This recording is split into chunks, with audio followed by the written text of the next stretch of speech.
তো আজকের গুরুত্বপূর্ণ বিষয় যেটি হচ্ছে সেটি হচ্ছে সিয়ামু ইয়াউমি আরাফা। আরাফাতের সিয়াম সম্পর্কে আলোচনা হবে। তো আরাফাতের সিয়ামটি আসলে আমরা কি আরাফাতের দিন যেদিন হাজিরা আরাফাতের ময়দানে অবস্থান করবেন সেদিনই থাকব, নাকি আমাদের অন্য কোনো দিন থাকতে হবে? আসলেই আমরা কোন দিন সিয়াম পালন করব? আজকে বর্তমানে হচ্ছে বাংলাদেশে আমাদের আরবি মাস হিসাবে 8 জিলহজ্জা বা হিজ্জা। তো জিলহিজ্জা এই মাসের 8 তারিখ আজকে, আর সৌদি আরবে হচ্ছে 9 তারিখ। অর্থাৎ হাজিগণ, আল্লাহ সকলকে ক্ষমা করুন, আমাদেরকেও ক্ষমা করুন। আজকে আরাফাতের দিনে ক্ষমার দিন। আল্লাহ পাক রব্বুল আলামিন প্রত্যেককে ক্ষমা করে দিবেন। আল্লাহ পাক রব্বুল আলামিন অতি নিকটে চলে আসবেন, আর আসার পরে আল্লাহ পাক রব্বুল আলামিন ঘোষণা দিবেন যে সবকে ক্ষমা করে দিলাম। সুবহানাল্লাহ। আল্লাহ পাক রব্বুল আলামিন যেন আমাদেরকেও তাদের অন্তর্ভুক্ত করে নেন। সবাই বলি আল্লাহুম্মা আমিন। তো আমাদের সুযোগ তো নাই বা হয় নাই যে আমরা আরাফাতের ময়দানে অবস্থান করব, তবে আমাদেরকে একটা আল্লাহ সুযোগ দিয়ে দিয়েছেন যে আমরা সিয়াম পালন করব। তো সিয়ামটা কোন দিন পালন করব এই নিয়ে আজকে আমাদের মতনৈক্য শুরু হয়েছে। তো যাই হোক, এতদিন তো আমাদের হানাফি ভাইয়েরা বলতেন যে তোমরা আমরা 9 তারিখে সিয়াম পালন করব। এখন আমাদের ঘরের মধ্যেই এটা নিয়ে দ্বিমত দেখা দিয়েছে। সুতরাং কিছু আলোকপাত করার জন্যই আপনাদের সম্মুখে আসা। খুবই শর্ট সময়ে বলার চেষ্টা করব ইনশাআল্লাহ। 1 নম্বর হাদিস, সহিহ মুসলিমে যে হাদিসটি রয়েছে, রাসূলুল্লাহ সাল্লাল্লাহু আলাইহি ওয়াসাল্লামকে ওমর রাদিয়াল্লাহু তাআলা জিজ্ঞাসা করেন সিয়ামে আরাফা সম্পর্কে, যে আরাফাতে সিয়ামের ফজিলত কি, আর ফজিলত সিয়ামে আরাফা। তখন নবী সাল্লাল্লাহু আলাইহি ওয়াসাল্লাম উত্তর দিচ্ছেন, আহতাসিবু আল্লাহি আন ইউকাফিরা সানাতাল্লাতি ক্বাবলাহু ওয়া সানাতাল্লাতি বা'দা। হাদিসটি সহিহ মুসলিম আছে যে আমি আল্লাহর প্রতি বিশ্বাস রাখি, আশা রাখি যে পূর্বের এবং পিছনের 2 বছরের গুনাহ মাফ হয়ে যাবে যদি আরাফাতের দিন রোজা রাখে। তাহলে প্রশ্ন করা হয়েছে সিয়ামে ফজলি আন ফজলি সিয়ামে আরাফা, আরাফাতের দিনে আরাফাতের সিয়ামের ফজিলত সম্পর্কে। রাসূলুল্লাহ সাল্লাল্লাহু আলাইহি ওয়াসাল্লাম উত্তর দিচ্ছেন সিয়ামু ইয়াউমি আরাফা, আরাফাতের দিনের সিয়ামটি 2 বছরের গুনাহ মাফ হয়ে যায়। শর্ট কথা যেটা, তাহলে আপনার বোঝা যাচ্ছে আরাফাতের দিন এখানে উল্লেখ করা হয়েছে। এই হাদিসটি সহিহ মুসলিমে রয়েছে। আর একটি হুনাইদা রাদিয়াল্লাহু তাআলা আনহু থেকে একটি হাদিস রয়েছে। উনি বলেন যে আমি আমার স্ত্রীর থেকে, আমার স্ত্রী রাসূলুল্লাহ সাল্লাল্লাহু আলাইহি ওয়াসাল্লামের আজওয়াজ মুতাহহারাত অর্থাৎ উম্মাহাতুল মুমিনিনদের কাউরির থেকে শুনেছেন যে রাসূলুল্লাহ রাসূলুল্লাহ সাল্লাল্লাহু আলাইহি ওয়াসাল্লাম ইয়াসুমু 9 জিলহিজ্জা, রাসূলুল্লাহ সাল্লাল্লাহু আলাইহি ওয়াসাল্লাম জিলহজ মাসের 9 তারিখে সিয়াম পালন করতেন। তারপরে কিছু ইয়াউম আশুরা, আশুরার দিন সিয়াম পালন করতেন। 3 আইয়ামিন মিনাশ শাহর, মাসে 3 দিন রাখতেন অর্থাৎ আইয়ামে বিজ। তারপরে রাখতেন ইয়াউমাল ইসনাইন ওয়াল খামিস, আপনার সোমবার এবং বৃহস্পতিবার সিয়াম পালন করতেন। হাদিসটি আবু দাউদে আছে, হাদিসটি নাসাইতে আছে, হাদিসটি মুস্তাদরাকুল হাকিমে আছে। এই হাদিসটি 9 তারিখের কথা উল্লেখ করেছেন, আর এই হাদিসটি তারিখের কথা উল্লেখ আছে। আর সহিহ মুসলিমের হাদিস হচ্ছে আপনার তারিখ 9 ইয়াউম আরাফা, আরাফাতের দিনের কথা বলা হয়েছে। তাহলে প্রথম এখানে উত্তর দেব আপনার যে হুনাইদা রাদিয়াল্লাহু তাআলা আনহুর বা রাহিমাহুল্লাহ রাদিয়াল্লাহু তাআলা আনহুই বলা যায়, কারণ অনেকে বলছেন সাহাবী নাকি ওনার স্ত্রী হুনাইদা। তো সেই মতে এই হাদিসটি তারিখের যে হাদিস রয়েছে 9 তারিখের, এটি দুর্বল বলেছেন কেউ। আবার আলবানী রাহিমাহুল্লাহ আবু দাউদের মধ্যে সহিহ বলেছেন। তাহলে বোঝা গেল হাদিসটি নিয়ে মতনৈক্য।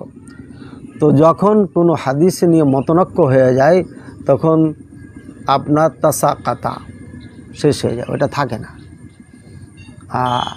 আরেকটি কথা হলো, আরেকটি হাদিস রয়েছে রাসূলুল্লাহ সাল্লাল্লাহু আলাইহি ওয়াসাল্লাম সম্পর্কে যে উনি 9 তারিখে জিলহজ মাসের 9 তারিখে সিয়াম রাখেন নাই, অর্থাৎ 9 তারিখে 9 সালে আপনার হজ ফরজ হয় সে বছর উনি হজ করেন নাই, 10ম হিজরিতে হজ করেন, আর 9ম হিজরিতে উনি মদিনাতে ছিলেন, মদিনা থাকা অবস্থায় উনি সিয়াম পালন করেন নাই, এমন একটা হাদিস পাওয়া যাচ্ছে।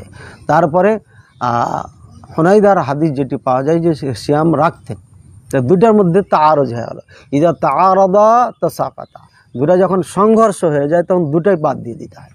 তো এই মর্মে এই হাদিস চলবে না, আপনার সহিহ মুসলিমের হাদিস গ্রহণযোগ্য পাবে, 1 নম্বর। 2 নম্বর হচ্ছে যে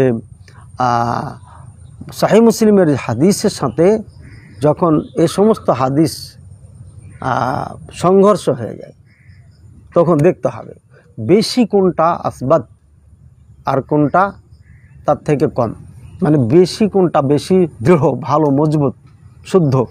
যেটা বেশি শুদ্ধ হবে তার বিপক্ষে যে হাদিসটা যাবে সেটা সাজ হিসাবে এটা ডিলেট হয়ে যাবে, এটা বাদ হয়ে যাবে। তো 2 নম্বর দলিলে, যুক্তিতে, উসুলে, নিয়ম নীতিতে এটা বাদ হয়ে গেল, এটা উসুল হাদিসের। তারপরে 3য় উত্তর হচ্ছে সহিহ মুসলিমের হাদিসের সাথে যখন অন্য কোনো হাদিসের সংঘর্ষ হবে, সহিহ মুসলিম মেদ থেকে যদি এই হাদিসটি শক্তিশালী না হয় তাহলে পারে এই হাদিস বাদ হয়ে যাবে। কারণ সহিহ মুসলিম আর বুখারীর সাথে কোনো হাদিসের সংঘর্ষ হলে যদি তাদের থেকে শক্তিশালী না হয় তাহলে সেটা বাদ হয়ে যাবে। তো সেই অনুযায়ী এটাও বাদ হয়ে যাচ্ছে। তা 3 কারণে হাদিসটি বাদ, এটা আমল করা যাবে না। এখন যদি এমন কোনো হাদিস থাকে যে একেবারে বিশুদ্ধ হাদিস, সহিহ মুসলিমের দিনের কথা আছে আর ওখানে ইয়াউমাত তাসি', 9ম দিনের কথা আছে, তাহলে আমরা কি করব? সম্মানিত দিনী ভাই ও বোনেরা, এখানে দেখার বিষয় হচ্ছে যে আম আর খাস। একটা হলো আমভাবে বলেছেন, যেমন রাসূলুল্লাহ সাল্লাল্লাহু আলাইহি ওয়াসাল্লাম বলেছেন মা মিন আমালিন আফদাল, মা মিন আইয়ামিন আল আমালু আফদাল। আল্লাহ রাসূল সাল্লাল্লাহু আলাইহি ওয়াসাল্লাম বলছেন যে পৃথিবীতে এমন কোনো দিন নাই যেখানে নেক আমল সব থেকে উত্তম, হ্যাঁ, এই জিলহজ মাসের এই 10 দিনের তুলনায়।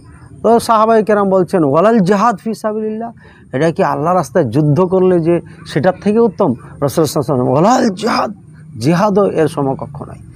ইল্লা রাজুলুন খারাজা বিমালিহি ওয়া নাফসি, কিন্তু হ্যাঁ ওই ব্যক্তি, যে ব্যক্তি জান মাল সব কিছু নিয়ে গেল, ভালাম আর যে কিন্তু ফিরে আসলো না, অর্থাৎ শহীদ হয়ে গেল, মাল জান সব কিছু বিলীন করে দিল, ওই ব্যক্তিরা এটা উত্তম। তাহলে বোঝা যাচ্ছে যে এখানে আম হাদিস সেটা পাওয়া গেছে, এইটাকে আম হাদিস বলা হয়। অর্থাৎ দিন তারিখ কিন্তু বলা হয়নি, বলা হয়েছে 1 থেকে 10 পর্যন্ত, মানে 9 সহ। আর অন্য হাদিসে যেটা তাসে যদি বিশুদ্ধ হাদিস পেয়ে যায় তাহলে 9ম দিন তারিখ হলো, আর ওদিকে ইয়াউম আরাফা হলো, তাহলে এই দুটোই তো খাস হয়ে যাচ্ছে, মানে এটা 9 তারিখ আর ওটা হচ্ছে আরাফাতের দিন। এটা বলতে পারে অনেকে। দেখেন কোনটা বেশি খাস। আল্লাহ রাসূল সাল্লাল্লাহু আলাইহি ওয়াসাল্লাম বলছেন আরাফাতের দিন, আর একটা বলছেন 9 তারিখ। যদি 9 তারিখ কেমনে, 9 তারিখ থেকে আরাফাতের দিনের হাদিসটা খাস বেশি। কিভাবে? দেখেন 9 তারিখ আমাদের সাথে আরাফাতের দিনে মিল খেলো না। আবার অনেক জায়গাতে হতে পারে চাঁদ উঠে গেছে, হতে পারে 2 দিন আগে নাকি চাঁদ উঠে যায়, অনেক দেশে হয়ে যায়, এরকম খবর পাওয়া যায় আফ্রিকা বিভিন্ন দেশে। এমন যদি হয়ে যায় তাহলে পারে তো 9 তারিখ আর ঠিক থাকলো না আরাফাত। তো আরাফাতের দিন যখন ধরবো এই হাদিসটি আমরা, তখন একেবারে খাস হয়ে যাচ্ছে। আর রাসূলুল্লাহ সাল্লাল্লাহু আলাইহি ওয়াসাল্লাম যেহেতু খাস করে বলেছেন, আর এটি ওমর রাদিয়াল্লাহু তাআলা আনহু প্রশ্ন করে জেনেছেন আরাফাতের সিয়াম সম্পর্কে, ইয়াউম আরাফা, যেখানে খাস ইয়াউম আরাফা বলা হয়েছে, সুতরাং আরাফাতের দিনই রোজা রাখতে হবে। সম্মানিত দর্শক মণ্ডলী, বলুন তো আরাফাতের দিন কি আজকে না কালকে? প্রত্যেকটি যার বিন্দু পরিমাণ জ্ঞান আছে বলবেন যে আজকে আছে। অনেকে বলে থাকেন যে আরাফাতের দিনের সাথে গুনাহ মাপের কোনো সম্পর্ক নেই। গুনাহ মাপের সম্পর্ক হচ্ছে কিসের সাথে? সিয়ামের সাথে। ভুল এটা, এই গবেষণা ভুল। আল্লাহ আমাদের বোঝার তৌফিক দান করেন। আরাফাতের দিনে সিয়াম রাখলে গুনাহ মাপ হবে। এই সিয়াম যদি কেউ আরাফাতের দিন বাদ দিয়ে 5 দিন আগে রেখে দেয়, 10 দিন আগে রেখে দেয়, তাহলে কি হবে? জীবনে হবে না। তাহলে সিয়ামের সাথে সম্পর্ক না, আরাফাতের দিনের সাথে সম্পর্ক এটা। যেহেতু খাস আরাফাতের দিনে সিয়াম বলা হয়, এই সিয়ামটি হতে হবে আরাফাতের দিনে হতে হবে, এটা সিয়ামের সাথে খাস না। এত সুন্দর একটা স্পষ্ট হাদিসকে কিভাবে আমরা অপব্যাখ্যা করছি? নাউযুবিল্লাহ। আল্লাহ বুঝার তৌফিক দান করেন। এই জন্যই আমি বলি যে সবাই গবেষণা করেন না, সবাই ফতোয়া দিয়েন না, আল্লাহর হস্তে ফিতনা করেন না। ইদানিং শেখ সুলাইমান রুহাইলি হাফিজাহুল্লাহকে প্রশ্ন করা হয়েছে, যে দেশের সাথে আমাদের তারিখের মিল নাই, অর্থাৎ সৌদি আরবের সাথে, তারা কিভাবে আরাফাতে সিয়াম পালন করবে। উনি স্পষ্ট বলেছেন যে এটা আরাফাতের দিনই সিয়াম পালন করতে হবে। যা হোক, আমি আর একটু ক্লিয়ার করে দিচ্ছি যে ঈদ তাহলে আমরা কেন করছি একদিন পরে? ঈদের সম্পর্কটা তাহলে কিসের সাথে? সৌদির সাথে কেন ঈদ করছি না যদি আপনারা আরাফাতের সিয়াম পালন করেন? জি, সুন্দর একটা প্রশ্ন। উত্তর হচ্ছে, রাসূলুল্লাহ সাল্লাল্লাহু আলাইহি ওয়াসাল্লাম ঈদ সম্পর্কে বলেছেন, সৌমু লিরুয়াতি ওয়াফতুরু লিরুয়াতি, তোমরা চাঁদ দেখে রোজা ধরো, চাঁদ দেখে রোজা ছাড়ো। যেহেতু এখানে চাঁদের সাথে সম্পর্ক, এখানে তারিখের কোনো প্রশ্নই আসে না, আর কোনো দিনেরও প্রশ্ন আসে না। রাসূল সাল্লাল্লাহু আলাইহি ওয়াসাল্লাম কোনো দিনের কথা বলেন নাই, আর কোনো তারিখের কথা বলেন নাই, বলছে চাঁদ দেখে ধরো, চাঁদ দেখে ছাড়ো। তাহলে ঈদের সাথে সম্পর্ক হলো চাঁদের সাথে, ঈদের সম্পর্ক হচ্ছে চাঁদের সাথে, সিয়ামের সম্পর্ক, রমজান মাসের সিয়ামের সম্পর্ক হচ্ছে চাঁদের সাথে, কোনো দিনের সাথে না, কোনো তারিখের সাথে না। আর আরাফাতের দিনের সাথে এই সিয়ামের সম্পর্ক। সুতরাং আরাফাতের দিন যেহেতু রাসূলুল্লাহ সাল্লাল্লাহু আলাইহি ওয়াসাল্লাম বলেছেন এটা বেশি খাস, আরাফাতের দিনই সিয়াম পালন করতে হবে। এটাই হচ্ছে সহিমত, এটা হচ্ছে সহিমত, এটাই হলো বিশুদ্ধ। এখন বলতে পারেন অমুক আলেম বলেছেন, অমুক আলেম বলেছেন। দেখেন, সব আলেম যে এক মাসালায় ঐক্যবদ্ধ হবে এটা কিন্তু জরুরি নয়, কারণ মানুষের গবেষণার ক্যাটাগরি ভিন্ন থাকে। উদাহরণ, যেমন আমার এলাকায় এক মাদ্রাসা রয়েছে দাওরা হাদিস, সেখানে আমি দায়িত্বে ছিলাম 2012 সালে। তো সেখানে একটা মসজিদ হয়েছে কবরকে উঠিয়ে দিয়ে, পরিষ্কার করে উঠিয়ে দেওয়ার পরে, হ্যাঁ, ওই জায়গাতে মসজিদ হয়েছে। এখন 4 জন বড় বড় আলেম ফতোয়া দিয়েছেন এই মসজিদে সালাত হবে না। তো আমি তখন একটা তদন্ত কমিটি তৈরি করলাম, তদন্ত করলাম, তাদের রিপোর্ট অনুযায়ী ফতোয়া দিলাম যে সালাত হবে, কোনো সমস্যা নেই। তো সব মিলে আজ পর্যন্ত ওখানে সালাত হচ্ছে, এবং যারা বলেছিলেন সময় সালাত হবে না, ওই শাইখগুলো, হুজুরগুলোই ফের ওখানে সালাত পড়েছেন, এখনও পড়েন। তো সুতরাং ফতোয়ার ব্যাপারে তীক্ষ্ণতা এবং সূক্ষ্মতা এটা আল্লাহ প্রদত্ত নিয়ামত, আলহামদুলিল্লাহ। এটা সবার দ্বারা সম্ভব হয় না। সুতরাং আমরা দ্বিধাদ্বন্দ্বে পড়ব না, আমরা বেশি বেশি করে আমরা এই মাসে সিয়াম পালন যারা 1 তারিখ থেকে করছি, আলহামদুলিল্লাহ, 9 তারিখও করেন, সমস্যা, আগামীকালকেও করেন। আর যারা করি না, শুধু আরাফাতের দিন করছি, তাদের নিয়ে সমস্যা। সুতরাং তারা করবে কি, আজকেই সিয়াম অবস্থায় যারা সিয়াম রেখেছেন আলহামদুলিল্লাহ, যারা রাখেন নাই, হ্যাঁ, আমার গবেষণায় আমি নিঃসন্দেহে বলতেছি ওটা সিয়াম হবে না, আরাফাতের হবে না। কারণ স্পষ্ট সহিহ মুসলিমের হাদিসকে আপনি প্রত্যাখ্যান করছেন, আর সহিহ মুসলিমের হাদিসকে প্রত্যাখ্যান করছেন তার থেকে নিচু মানের হাদিস দিয়া, এবং যে হাদিস নিয়ে বিতর্ক রয়েছে। সুতরাং কীভাবে আপনি ভাবলেন যে ওইটাই সত্য? ভাইয়ের আমার, স্পষ্ট যেখানে হাদিস পাচ্ছি সেখানে যদি শত না লাখো আলেমায়ে কেরাম বলে যে এটা হবে না, ইয়াউম আরাফাতের সাথে, দিনের সাথে কোনো সম্পর্ক নাই, তাহলে বলবো যে এটা ভুল, এতে কোনো সন্দেহ নেই ইনশাআল্লাহ। যাই হোক, সংক্ষিপ্ত আলোচনার মধ্যে আমরা যেটা পেলাম সেটা হচ্ছে আরাফাতের দিনই সিয়াম পালন করতে হবে, যে দেশের সাথে যে মিল না খাক আর না খাক।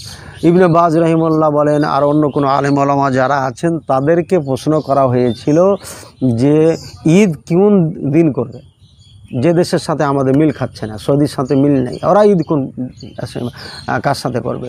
তারপরে আপনার আরাফাতে সিয়াম পালন করবেন। দেখেন, 2টা প্রশ্ন কিন্তু এক জায়গায় হয়েছে। তখন উনি বলছেন যে ঈদ পালন করবে নিজ নিজ দেশের চাঁদ অনুযায়ী, নিজ নিজ দেশের চাঁদ অনুযায়ী।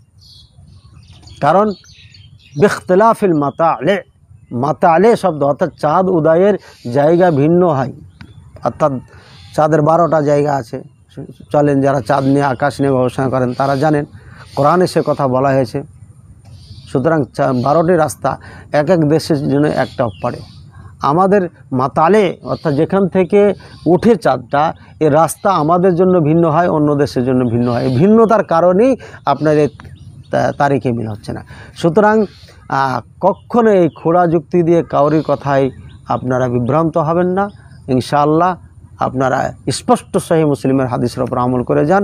যদি আল্লাহ পাক রব্বুল আলামিন কিয়ামতের দিনে আমাদের জিজ্ঞাসা করেন, স্পষ্টভাবে ইনশাআল্লাহ বলতে পারবো যে আল্লাহ পৃথিবীর সেরা কিতাব দুইটি ছিল হাদিসের, বুখারী মুসলিম। আমরা সহিহ মুসলিমের হাদিস পেয়েছি, সেই অনুযায়ী আমরা আমল করেছি, কারণ সেখানে ইয়াউম আরাফা আছে, আরাফাতের দিনের কথা উল্লেখ আছে। আমাদের অ্যান্সার সোজা ইনশাআল্লাহ। আল্লাহ পাক রব্বুল আলামিন আমাদের বুঝার তৌফিক দান করুন। আমি দোয়া করছি আমাদের সহিহ আকীদার যারা আমরা আহলে হাদিস আছি, সকল ওলামায়ে কেরামের যে কোনো মাসালায় ঐক্যবদ্ধ মত হোক। আমরা একটা গবেষণা ভিত্তিক সবাই বলি, কিন্তু আমি দেখতেছি কিছু ভাই কখনো আমাদের সাথে যোগাযোগ করে না, কখনো বড় বড় যারা আমাদের আছেন, আমরা যারাকে মুরব্বী মনে করি, তাদের সাথে তো কখনো বসে না, কখনো কথা বলে না। হ্যাঁ, কোনো মাসালা নিয়ে কোনো দিন আমাদের সাথে মজলিস হয় না। নিজে নিজে গবেষণা করে করে ফতোয়া দিয়ে আজকে আহলে হাদিসের মধ্যে যে ফিতনা সৃষ্টি হয়েছে, বেশি না মাত্র কয়েকজনের কারণে, এই ফিতনা যদি আমরা বন্ধ না করি তাহলে পারে আমরাই নিজেরা ধ্বংস হয়ে যাব। তারপরও চেষ্টা করব। আমি তো এগুলো চাই না। আমাদের হানাফি ভাইদের সাথে মাসলা মাসাইলে আমাদের অনেক অমিল আছে, আমি তাদেরকে নিয়ে তো কথা বলতে চাই না। আমরা সবাই মুসলমান ভাই মিলে থাকবো। আমি সবসময় বলি, ভাই সৌদি আরবের মতো মসজিদ তৈরি করি, সেখানে হানাফি আহলে হাদিস সবাই সালাত পড়বে, যারা মুসলিম সবাই একই মসজিদে সালাত পড়বে। তো আমাদের ভাইয়েরা আমাদের সাথে সেটা করছে না, মসজিদ নির্মাণ হচ্ছে, আবার ওরাই ভেঙে দিচ্ছে, ইত্যাদি মেলা সমস্যার সম্মুখীন হচ্ছে আমরা। তো তাদের সাথে আমাদের একটা বিশাল বড় একটা দ্বন্দ্ব চলে আসছে, সেটাই নিরসন হয় নাই, আবার আমরাই শুরু করে দিয়েছি। আল্লাহর কসম খেয়ে বলছি, আমি এটা চাই না, মন থেকে বলছি। হ্যাঁ, আল্লাহ পাক রব্বুল আলামিন সাক্ষী রয়েছে। সুতরাং যারা আমাদের সাথে এভাবে আমাদের মুরব্বিয়ানে কেরামদের সাথে, আমি তো ছোট্ট মানুষ, আমার সাথে কোনো সমস্যা নেই, কিন্তু মুরব্বিয়ানে কেরাম যারা রয়েছেন, আমাদের বয়োজ্যেষ্ঠ যারা রয়েছেন, তাদের সাথে কমপক্ষে বসে একটা সূরার মাধ্যমে একটা সিদ্ধান্তে আসা, তারপরে ব্যতিক্রম কোনো ফতোয়া যদি বলতে হয় তাহলে এভাবে বলা উচিত ছিল আমাদের। কিন্তু না, আমরা সবাই গবেষক, মাশাআল্লাহ, সবাই গবেষক, সবাই মুফতি, আমরা মাশাআল্লাহ।